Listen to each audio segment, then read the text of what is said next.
could all agree that this defensive secondary has some pretty good pieces. But how they'll come together and in what order, man, that might have a big impact on this season. Good morning to you. Good Monday morning. I'm Dejan Kovacevic of DK Pittsburgh Sports. This is Daily Shot of Steelers, and it comes your way bright and early every weekday if you're into hockey and or baseball. I also happen to offer daily shots of Penguins and Pirates. Same place. Hope you'll check those out. We are now 2 days away from the Steelers reporting to the St. Vincent College campus in Latrobe. We are 3 days away from them taking the field and getting serious, getting real. And the first time they do that with any semblance of alignments, and there are fans watching, which means that we as reporters are free to report on pretty much everything that happens for all 16 such days. And by the way, that's just awesome.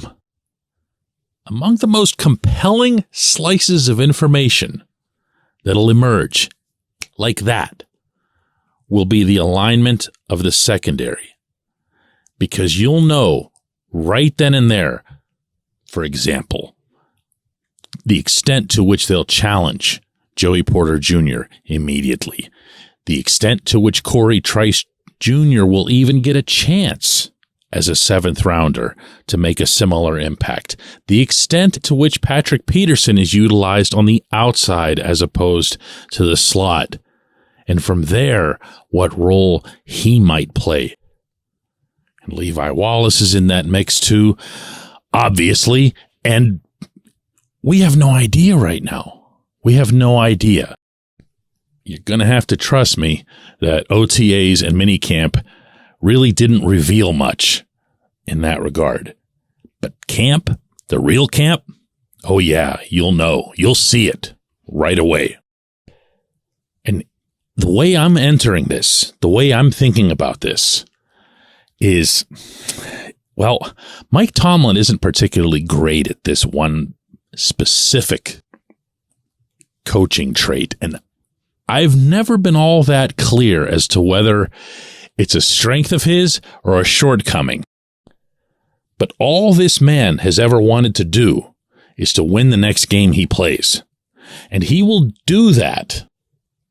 He will prioritize that almost always, not always, but almost always, ahead of any sort of developmental emphasis.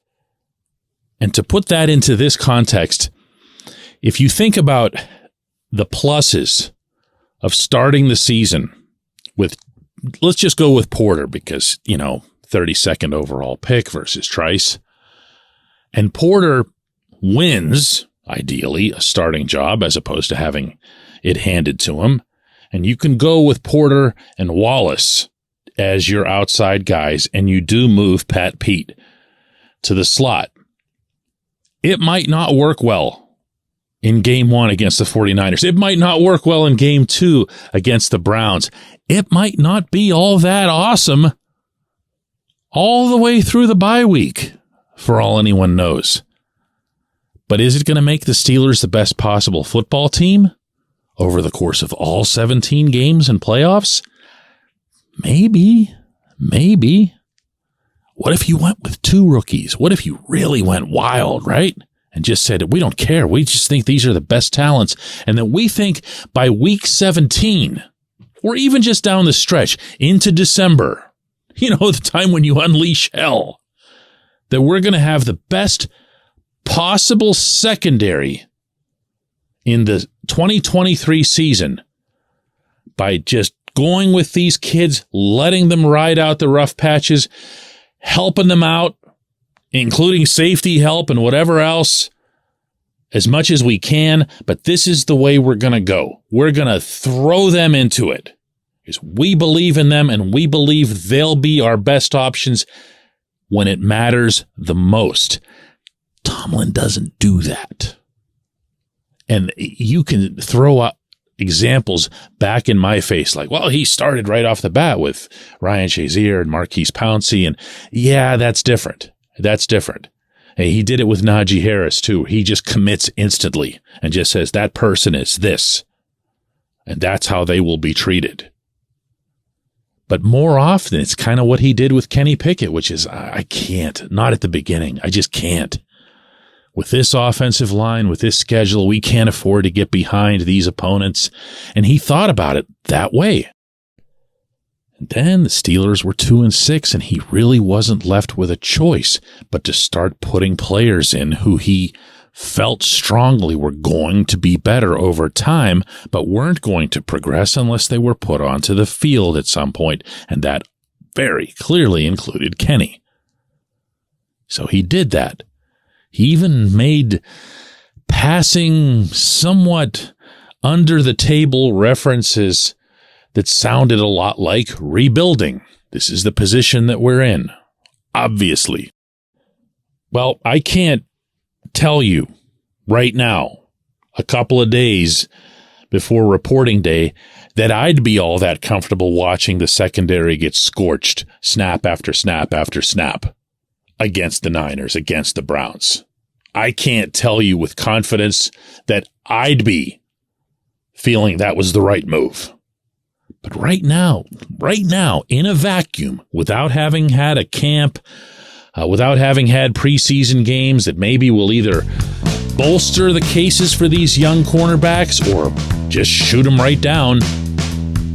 But I do know that it would be a welcome development, a really, really welcome development if one or both were to rise up.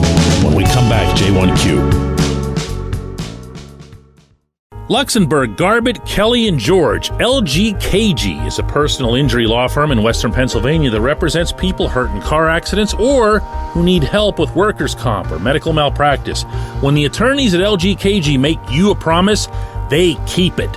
They've been keeping promises in our region for over 80 years. LGKG's been AV rated, the highest rating a law firm can receive, and they've been designated super lawyers. That's actually a thing for over 15 years. It's a rare combination. LGKG has offices in Cranberry, Newcastle, Beaver Falls, Butler, and Elwood City. Learn more about them by visiting lgkg.com or by calling 888-842-5454. LGKG.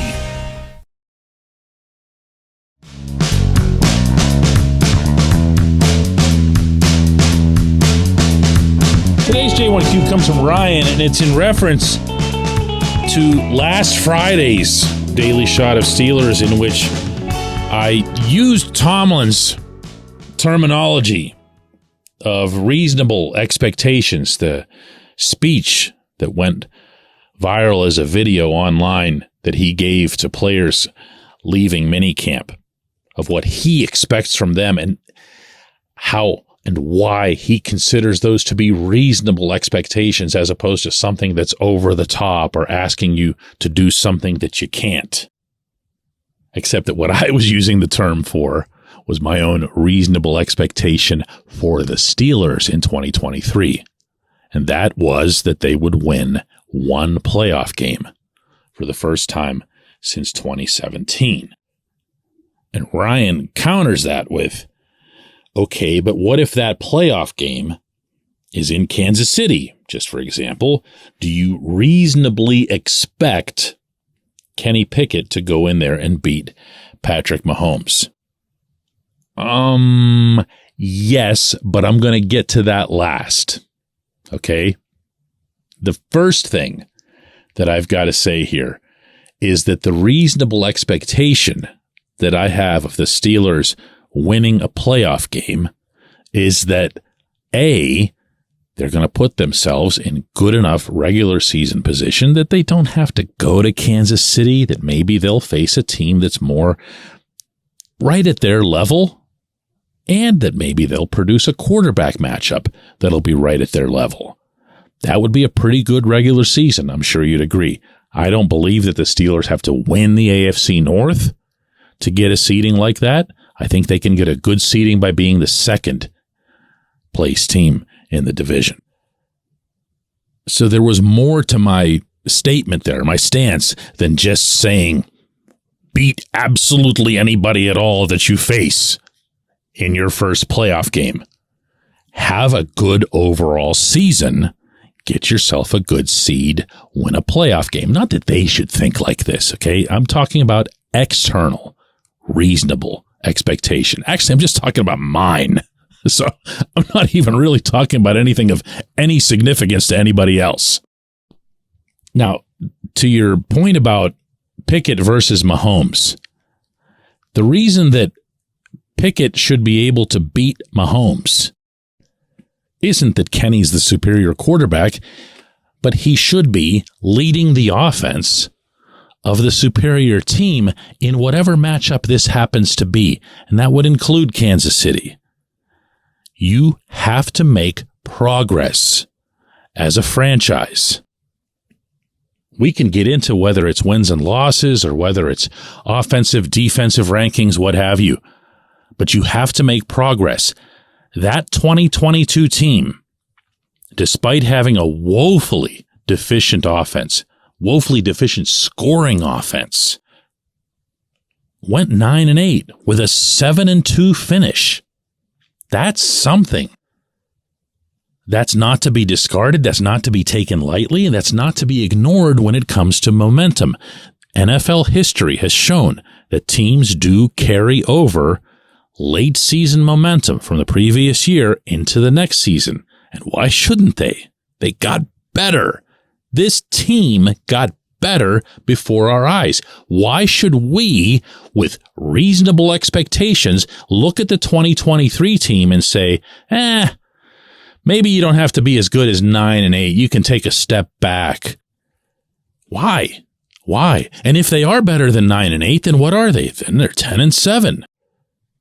Or they're, 11-6. That's 2 games better. That's just it. That's just it. 2 games. 1-2. Do you think you're heading to Kansas City in your first playoff game as an 11-6 team? I don't think so.